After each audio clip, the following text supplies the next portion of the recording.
diambil dari Ayub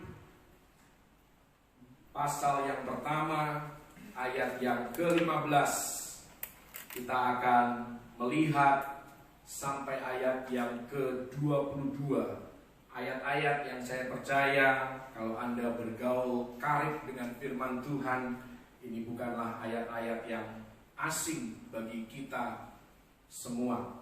Ayub pasal yang pertama ayat yang ke-15 sampai ayat yang ke-22. Demikianlah firman Tuhan, datanglah orang-orang Sheba menyerang dan merampasnya serta memukul penjaganya dengan mata pedang. Dan kalau Anda melihat konteksnya di ayat yang ke-14, ini berbicara tentang lembu sapi milik daripada Ayub dan juga keledai-keledai betina yang sedang membajak dan juga sedang makan rumput di sana. Datanglah orang Sheba menyerang dan merampasnya serta memukul penjaganya dengan mata pedang. Hanya aku sendiri yang luput, sehingga dapat memberitahukan hal itu kepada Tuhan. Ayat 16. Sementara orang itu berbicara, datanglah orang lain dan berkata, api telah menyambar dari langit dan membakar serta memakan habis kambing domba dan penjaga-penjaga. Hanya aku sendiri yang luput, sehingga dapat memberitahukan hal itu kepada Tuhan. Sementara orang itu berbicara, datanglah orang lain dan berkata, orang-orang Kasdim membentuk 3 pasukan lalu menyerbu unta-unta dan merampasnya serta memukul penjaganya dengan mata pedang. Hanya aku sendiri yang luput, sehingga dapat memberitahukan hal itu kepada Tuhan. Ayat 18. Sementara orang itu berbicara, datanglah orang lain dan berkata, anak-anak tuan yang lelaki dan yang perempuan sedang makan-makan dan minum anggur di rumah saudara mereka yang sulung. Maka tiba-tiba angin ribut bertiup dari seberang padang gurun. Rumah itu dilandanya pada 4 penjurunya dan roboh menimpa orang-orang muda itu sehingga mereka mati.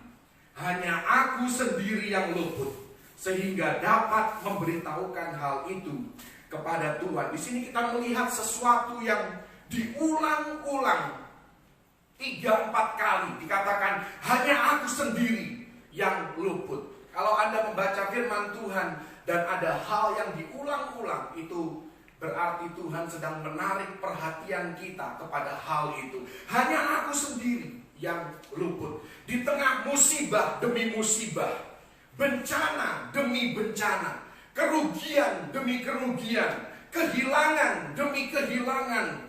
Ini adalah kalau kita melihat kehidupan kita sebagai manusia, ketika kita mengalami masalah demi masalah, rasanya tidak habis-habis masalah dan problema dalam kehidupan kita. Seolah-olah ini adalah waktu yang tepat bagi Ayub untuk menyerah, waktu yang tepat bagi Ayub untuk berhenti percaya, waktu yang tepat bagi Ayub untuk menghujat Tuhan, waktu yang tepat bagi Ayub untuk memberontak. Tetapi kita lihat respon Ayub di ayat yang ke-20, dikatakan, maka berdirilah Ayub, lalu mengoyak jubahnya dan mencukur kepalanya. Kemudian sujudlah ia dan menyembah. Katanya, dengan telanjang aku keluar dari kandungan ibuku, dengan telanjang juga aku akan kembali ke dalamnya. Tuhan yang memberi, Tuhan yang mengambil, terpujilah nama Tuhan. Dalam kesemuanya itu, Ayub tidak berbuat dosa dan tidak menuduh Allah berbuat yang kurang patut. Apa yang dialami oleh Ayub pada zamannya, hari-hari ini pun di dalam kehidupan kita adalah waktu yang penuh dengan ujian, waktu yang penuh dengan cobaan, waktu yang penuh dengan masalah. Bahkan kalau kita melihat di luar sana, keadaan bukan makin membaik, tetapi justru makin memburuk. Itulah yang dialami oleh Ayub. Satu hal diikuti oleh hal yang lainnya, seolah-olah tidak pernah berhenti. Bergantian musibah yang terjadi. Kalau Anda melihat statistik daripada orang yang terkonfirmasi COVID di Indonesia dari hari ke sehari, ya, 1 bulan yang terakhir ini pun sudah berapa kali rekor ya di Indonesia. Jadi seolah-olah angka itu makin lama makin tinggi, ya keadaan makin memburuk. Sepertinya tidak seorang pun akan berhasil melewatinya. Tetapi kalau kita melihat tadi dari ayat yang ke-15 sampai ayat yang ke-19, firman Tuhan di sana katakan dan memberikan jaminan, pasti ada yang selamat, pasti akan ada yang luput. Bahkan ada yang berkata bahwa COVID ini seperti arisan, tinggal tunggu waktunya kapan arisan itu cair dan semua orang akan mengalaminya. Tetapi firman Tuhan memberikan jaminan kepada Anda dan saya, selalu ada yang luput. Tidak semua orang harus terinfeksi COVID. Tidak semua orang harus sakit. Tidak semua orang harus kanker. Tidak semua orang harus mengalami tumor. Tidak semua orang harus mengalami kemiskinan. Tidak semua orang harus menderita seterusnya dalam hidupnya. Selalu ada yang luput. Inilah janji firman Tuhan. Dan inilah judul firman Tuhan pagi hari ini. Selalu ada yang luput. Tidak peduli seberapa buruk suatu keadaan, selalu ada seseorang yang berhasil lolos untuk memberikan kesaksian, untuk menceritakan apa yang terjadi. Memang benar, di setiap musibah, di setiap bencana, di setiap masalah, ada yang menjadi korban. Ada orang yang menjadi putus asa ketika masalah demi masalah melanda. Ada orang yang berhenti mengejar mimpinya karena dia sudah putus asa, dia sudah menyerah, dia sudah tidak tahu lagi apa yang harus dilakukan.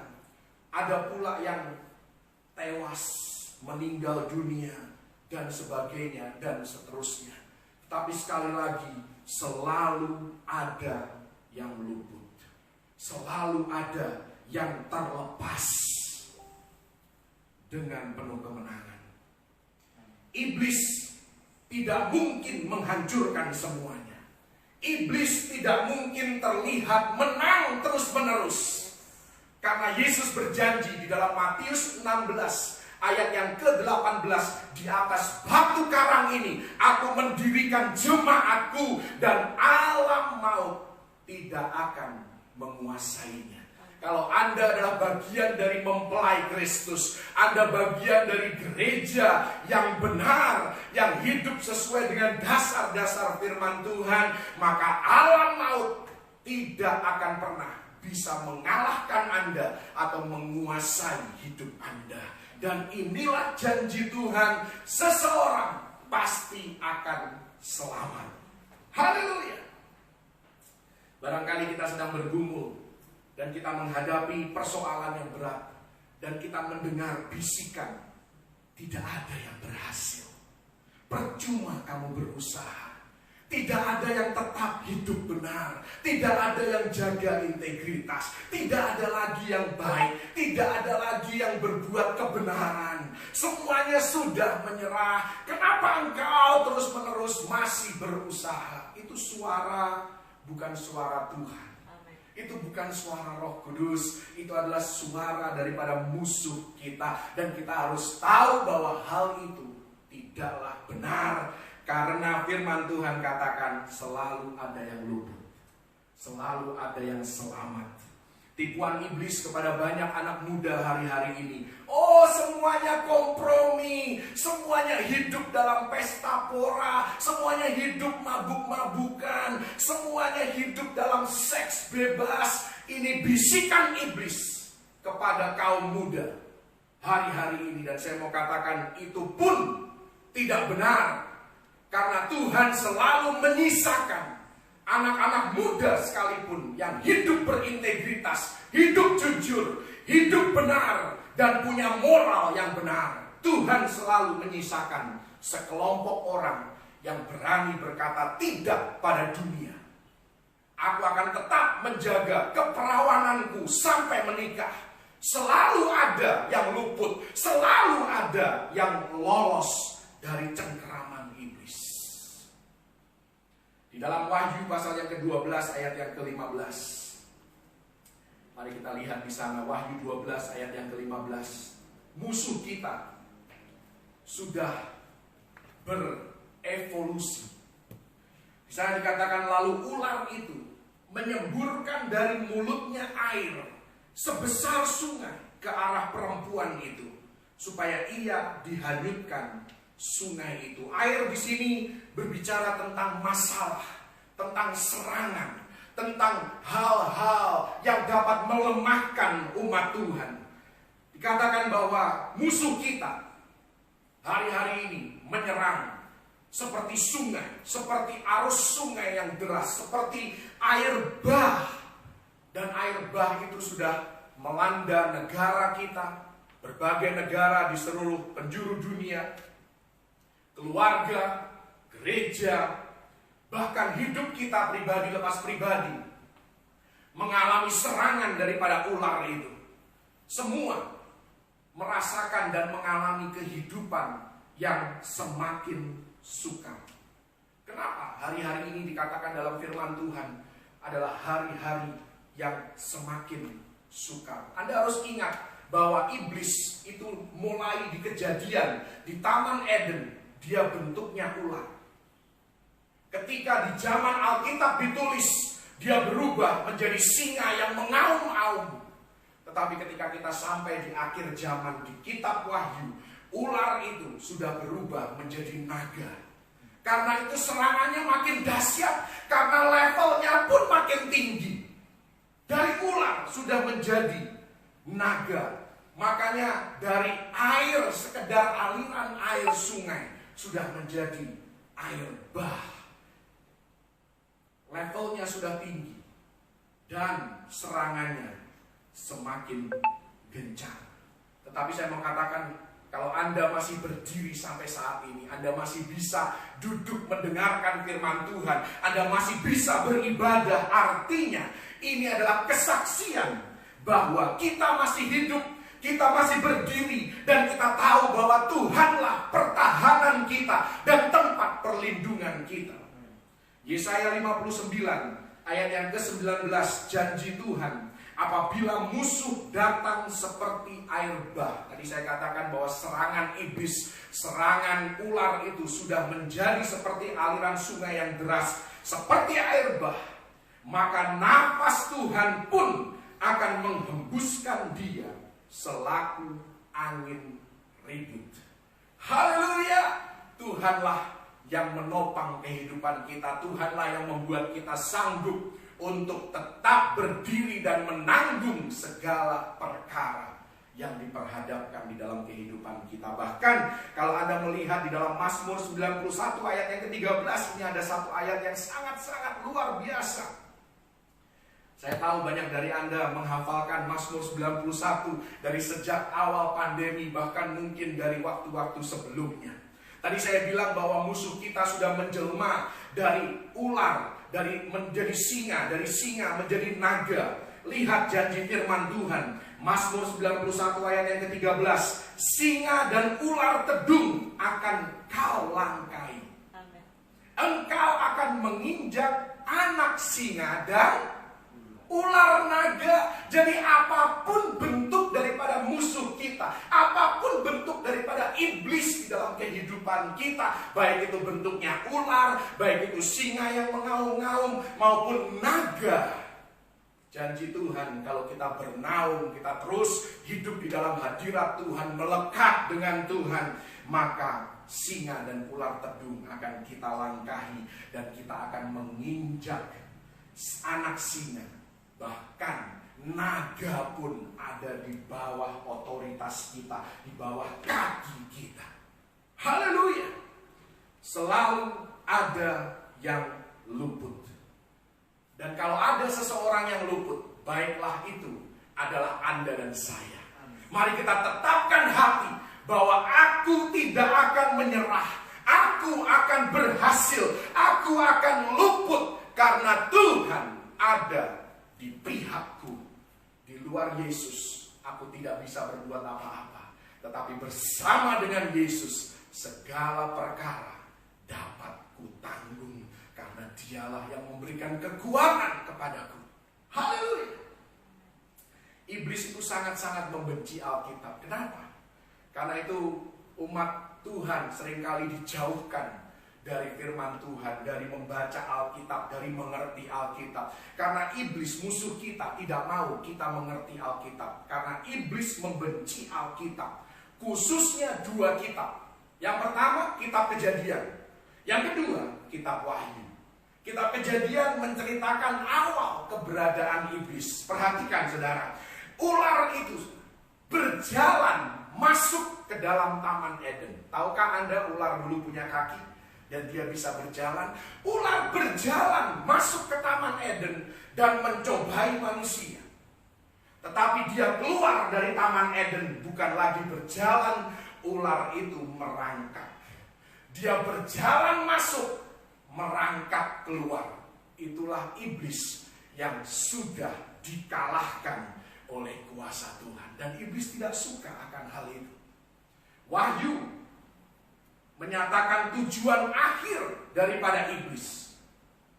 Kalau Anda lihat di dalam Wahyu 20 ayat yang pertama dan ayat yang kedua, mari kita lihat sama-sama apa yang akan terjadi kepada iblis. Iblis yang begitu kelihatannya kuat dan pintar dan smart, cerdik. Ya, kita lihat apa yang akan terjadi pada iblis. Dikatakan di sana bahwa aku melihat seorang malaikat. Tuhan tidak perlu ribuan malaikat untuk mengalahkan iblis, untuk mengalahkan setan. Tuhan cuma perlu 1 malaikat turun dari surga, memegang anak kunci jurang maut dan suatu rantai besar di tangannya yang menangkap naga, si ular tua itu, yaitu iblis dan setan, dan ia mengikatnya 1000 tahun lamanya. Hanya 1 malaikat saja, saudara. Apa yang Anda takuti dari iblis? Apa yang Anda takuti dari ular naga itu? Sekalipun bentuknya menakutkan, Tuhan cuma butuh 1 malaikat saja untuk merantai dan menutup mulut iblis. Karena itu saya mau katakan, jangan izinkan iblis untuk terus berbicara dan berbisik di telinga kita. Kenapa? Kalau iblis engkau berikan izin untuk terus berbicara, maka tidak heran Anda akan menjadi orang yang negatif, orang yang pesimis, orang yang mudah putus asa, orang yang mudah menyerah, mudah tersinggung, mudah marah, mudah kepahitan, dan hal-hal negatif lainnya, bahkan semakin terpuruk di dalam kehidupan kita kalau kita izinkan iblis untuk terus-menerus berbicara dan berbisik di dalam kehidupan kita. Karena itu jangan pernah menyerah dalam keadaan apapun. Karena yang pegang palu, ya palu seperti palu hakim ketika dia memvonis suatu kasus, diketok palunya, yang memegang vonis itu adalah Tuhan, bukan iblis. Iblis tidak punya kuasa atas hidup kita. Bukan iblis yang menentukan masa depan kita, tetapi Tuhanlah yang menentukan masa depan kita. Dan rancangan-rancangannya adalah rancangan yang penuh dengan kemenangan dan penuh dengan pengharapan. Karena itu tidak ada alasan bagi kita untuk berhenti memuji Tuhan. Tadi dikatakan ketika Ayub mengalami musibah demi musibah, dia mencukur kepalanya. Dia memang berduka di dalam jiwanya, tetapi di mulutnya dia tetap memuji Tuhan. Dia tetap menyembah Tuhan. Karena itu tetaplah memuji Dia, tetaplah berdoa, tetaplah berseru kepada Tuhan. Sekalipun sikon di sekitar kehidupan kita tidak ideal. Kenapa? Dalam keadaan apapun, tidak ada yang dapat memisahkan kita dari kasih Kristus. Haleluya. Dan iblis tidak bisa menghentikan rancangan Tuhan di dalam kehidupan kita maupun rancangan Tuhan atas alam semesta. Sebagai contoh saya ambil pengangkatan. Iblis tidak akan bisa menghentikan pengangkatan. Iblis tidak akan bisa menghentikan kedatangan Yesus Kristus kali yang kedua. Iblis tidak pegang kendali atas hidup kita. Suatu hari Tuhan berkata kepada Nuh, masuklah ke dalam bahtera, maka engkau akan diselamatkan. Tuhan berkata kepada Lot, keluarlah dari Sodom dan Gomora, maka engkau dan keluargamu akan diselamatkan. Suatu hari nanti Tuhan akan berkata kepada gereja, naiklah kemari dan bertemulah dengan aku di angkasa. Wahyu 4 ayat yang pertama. Haleluya. Sepertinya masa kesesakan besar akan menelan kita.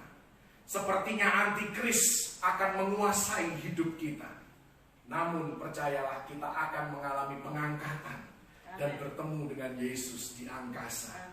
Tidak semua akan diangkat tentunya, karena ada gandum dan ada lalang yang bertumbuh bersama-sama.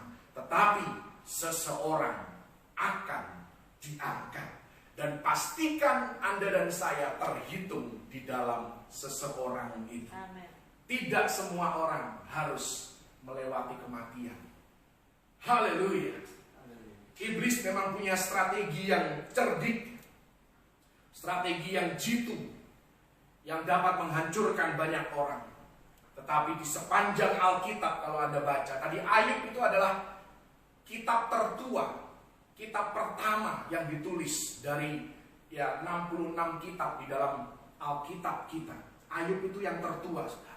Di sepanjang Alkitab selalu ada yang berhasil lolos karena iman mereka, karena pengharapan mereka yang tidak pernah putus, fokus mereka yang senantiasa tertuju hanya kepada Tuhan yang adalah pelindung mereka.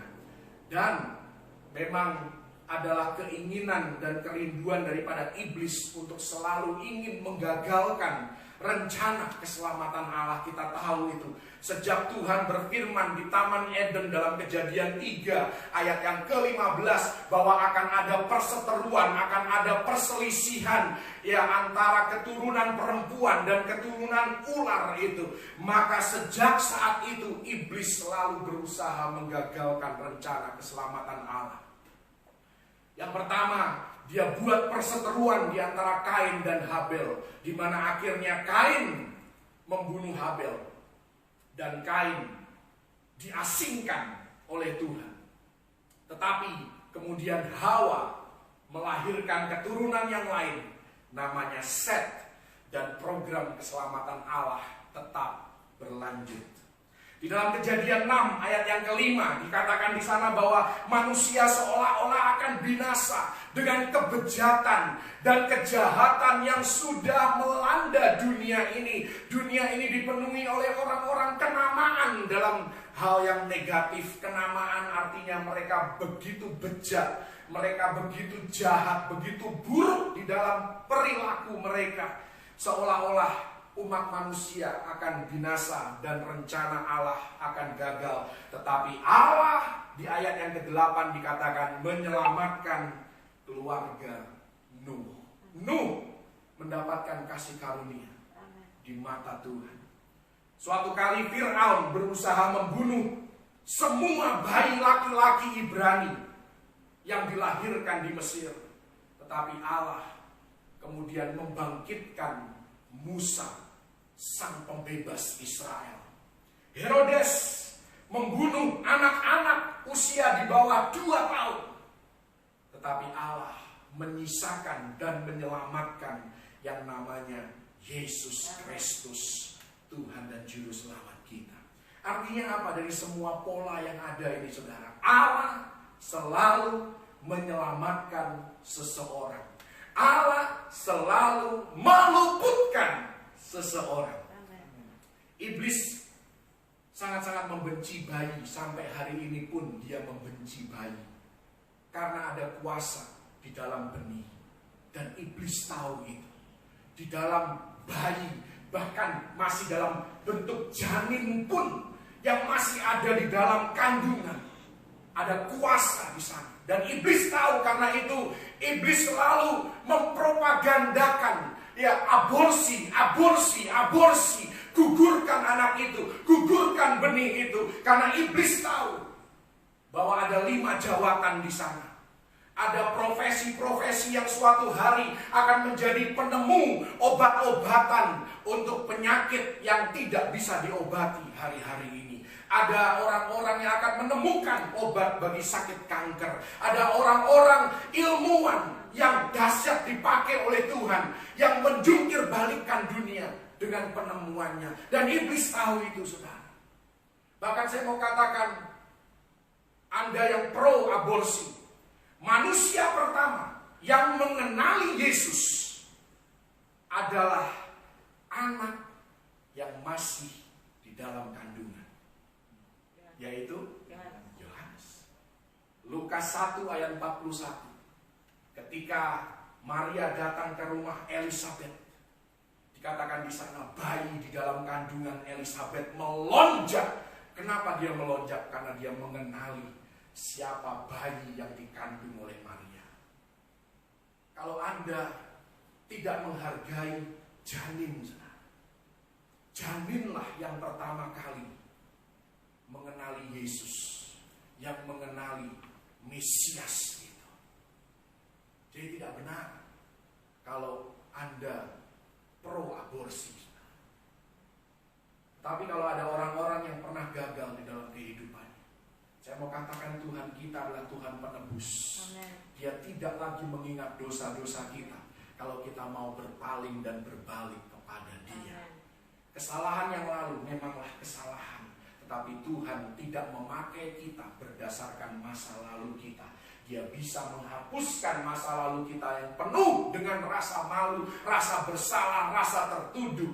Dan masa depan kita tetaplah gilang gemilang bersama-sama dengan Tuhan.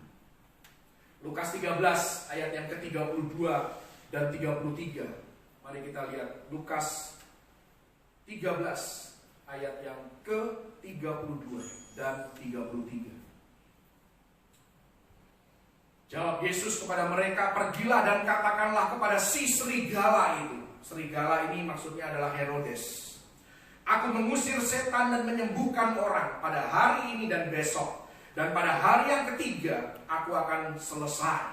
Tetapi hari ini dan besok dan lusa aku harus meneruskan perjalananku. Sebab tidaklah semestinya seorang nabi dibunuh kalau tidak di Yerusalem. Waktu Yesus masih bayi, Herodes yang terdahulu berusaha untuk membunuh dan membinasakan Yesus. 30 tahun kemudian, Herodes yang lain berusaha untuk membunuh Yesus. Tetapi kita tahu di sini bahwa inilah yang tadi saya katakan bahwa iblis itu membenci bayi. Kenapa Yesus waktu masih bayi hendak dibinasakan oleh Herodes? Tentunya kita tahu bahwa Herodes ini termotivasi, digerakkan oleh roh jahat untuk membinasakan bayi Yesus. Karena iblis tahu bahwa 30 tahun kemudian Yesus akan menjadi miracle worker. Yesus akan menjadi pembuat mujizat. Bahkan setelah Yesus mati pun, pada hari yang ketiga dia bangkit dari kubur, bangkit dari antara orang mati.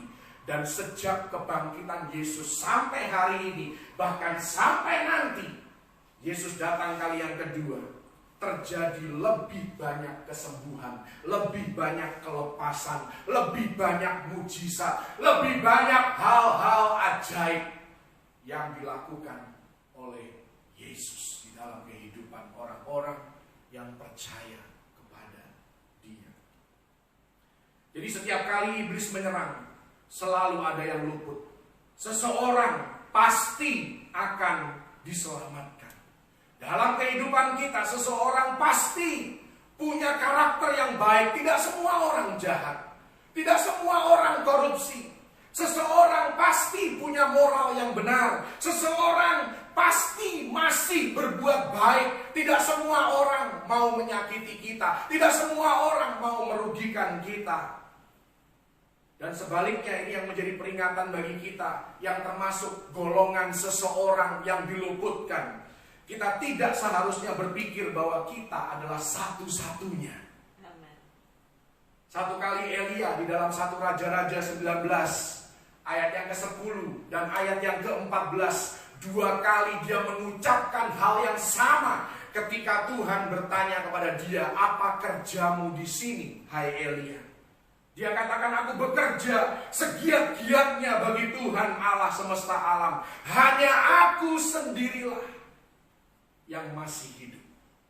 Tapi saya mau katakan, nantinya kita akan tahu beberapa ayat kemudian, Elia ternyata bukan satu-satunya yang hidup benar, bukan satu-satunya yang masih setia kepada Tuhan. Karena itu jangan sombong. Kalau hari ini kita hidup benar, kita berbuat baik, dihargai banyak orang, kita menjadi berkat bagi banyak orang, tetaplah rendah hati karena engkau bukan satu-satunya. Haleluya. Dikatakan di ayat yang ke-18 dalam 1 Raja-Raja 19 bahwa Tuhan masih menyisakan 7.000 hamba Tuhan lainnya yang tidak menyembah berhala, yang setia kepada Tuhan Allah semesta alam. Hidup mereka saleh, jujur, berintegritas. Karena itu hari-hari ini saya mau katakan, masih ada seseorang yang mencintai Tuhan, yang dengar-dengaran kepada firman-Nya. Bukan Anda satu-satunya orang yang cinta Tuhan, yang dengar-dengaran pada firman Tuhan. Dan ini merupakan penghiburan bagi saya seorang pengkhotbah, kalau masih ada yang dengar-dengaran pada firman Tuhan. Saya terkadang kaget kalau ada orang, ya Ibu Foni terutama, ya seringkali ya WA dengan saya, tiba-tiba muncul perkataan yang saya bilang di dalam khotbah saya. Itu membuat saya terharu, saudara. Oh, masih ada yang dengar firman, masih ada yang memperhatikan firman. Puji Tuhan, masih ada orang-orang yang hidup benar, masih ada orang yang rela melayani dan rela berkorban. Karena itu tetapkan hati bahwa seseorang itu adalah kita. Anda dan saya haruslah menjadi orang yang terluput itu, yang terlepas itu, yang melakukan hal yang benar itu. Masih ada seseorang yang bertahan melewati ujian, melewati krisis ini. Tidak semua bisnis akan bangkrut. Dan COVID bukanlah seperti arisan. Tidak semua orang harus sakit. Tidak semua keluarga akan tercerai-berai. Tidak semua keuangan harus mengalami krisis. Tidak semua karir akan berakhir tragis. Tidak semua gereja sesat. Bahkan saya mau katakan ada banyak gereja yang jauh lebih baik daripada gereja kita. Tidak semua hamba Tuhan itu salah doktrin atau hidup tidak benar. Seolah-olah kalau ada satu hamba Tuhan yang jatuh, wah, semua hamba Tuhan itu sama seperti hamba Tuhan yang jatuh ini. Oh, tidak demikian, sorry. Masih ada hamba Tuhan yang benar. Masih ada hamba Tuhan yang berintegritas. Masih ada hamba Tuhan yang berapi-api bagi Tuhan. Dan rela berkorban di dalam pelayanan mereka. Haleluya. Tuhan selalu menyisakan sekelompok orang yang akan luput dari musibah, bencana, krisis, bahkan keluar sebagai pemenang melewati setiap ujian. COVID memang membunuh banyak orang, tetapi Anda dan saya ada di sini. Artinya apa? Ini merupakan kesaksian seseorang pasti luput. Seseorang pasti lolos. Seseorang sekalipun harus kena COVID pasti disembuhkan. Pasti. Tidak semua orang mati. Tidak semua orang bergejala. Haleluya. Kebangkrutan memang membuat banyak orang terpuruk. Krisis finansial membuat banyak orang harus bergumul di dalam keuangan mereka. Tetapi kenyataannya hari ini masih banyak orang, termasuk Anda, masih bisa menikmati hidup, bukan? Amen. Artinya janji Tuhan ini benar. Ya dan amin. Pasti ada yang luput. Haleluya. Saya akan tutup dengan satu ayat. Yesaya 40 ayat yang ke-31. Ini pun ayat yang sudah sangat-sangat populer. Yesaya 40 ayat yang ke-31. Ada satu hal yang luar biasa, satu kata di situ yang perlu digarisbawahi. Tetapi orang-orang yang menanti-nantikan Tuhan mendapat kekuatan baru. Mereka seumpama Raja Wali yang naik terbang dengan kekuatan sayapnya. Mereka berlari dan tidak menjadi lesu. Mereka berjalan dan tidak menjadi lelah. Tuhan tidak selamanya kepingin kita terbang. Tuhan tidak selamanya mengharuskan kita berlari. Tetapi banyak kali kesempatan dalam kehidupan kita di mana Tuhan hanya mau kita berjalan. Apa maksudnya? Berjalan. Berjalan itu artinya nikmatilah hidup yang kuberikan kepadamu. Tidak perlu buru-buru. Tidak perlu Anda berapi-api hari ini, besok tiba-tiba redup, hilang entah kemana. Ya, hari ini melayani Tuhan dengan semangat, besok diteleponin pun tidak bisa, dihubungin entah kemana, tidak tahu ya keberadaannya. Ya, Tuhan terkadang hanya mau kita berjalan, nikmati hidup ini. Satu langkah adalah langkah berkat. Mungkin langkah selanjutnya adalah langkah ujian. Jangan berpikir bahwa hidup kita hanya berkat saja. Karena itu tetaplah rendah hati. Jangan menjadi khawatir juga kalau kita sedang ada di dalam langkah ujian. Karena langkah berikutnya adalah langkah berkat di mana kita menjadi serupa dengan Kristus. Hidup ini penuh dengan keduanya, baik berkat maupun ujian. Karena itu Tuhan katakan, kalau engkau menanti-nantikan aku, engkau akan berjalan. Tuhan mau kita berjalan dan tidak menjadi lelah. Berjalan memang kelihatannya lambat, tetapi Tuhan mau ada kalanya kita berjalan, nikmati setiap momen di dalam kehidupan kita. Barangkali hari ini kita ada di langkah ujian, kita mengalami krisis, kita mengalami pergumulan. Ketahuilah, langkah berikutnya bisa jadi adalah langkah berkat. Karena itulah tetaplah berjalan, tetaplah melangkah maju, selangkah demi selangkah, satu kaki di depan kaki yang lainnya. Maka Tuhan berjanji kalau matamu tetap fokus kepada Dia, dan kau tetap berseru kepada Dia, dan kau tetap percaya kepada firman Tuhan dan rencana Tuhan, maka kita akan keluar lebih daripada pemenang. Kita diubahkan menjadi serupa dengan Kristus, dan kita menjadi orang-orang yang diluputkan, orang-orang yang dilepaskan, orang-orang yang keluar lebih murni daripada sebelumnya, dipakai untuk kebesaran dan kemuliaan nama Tuhan.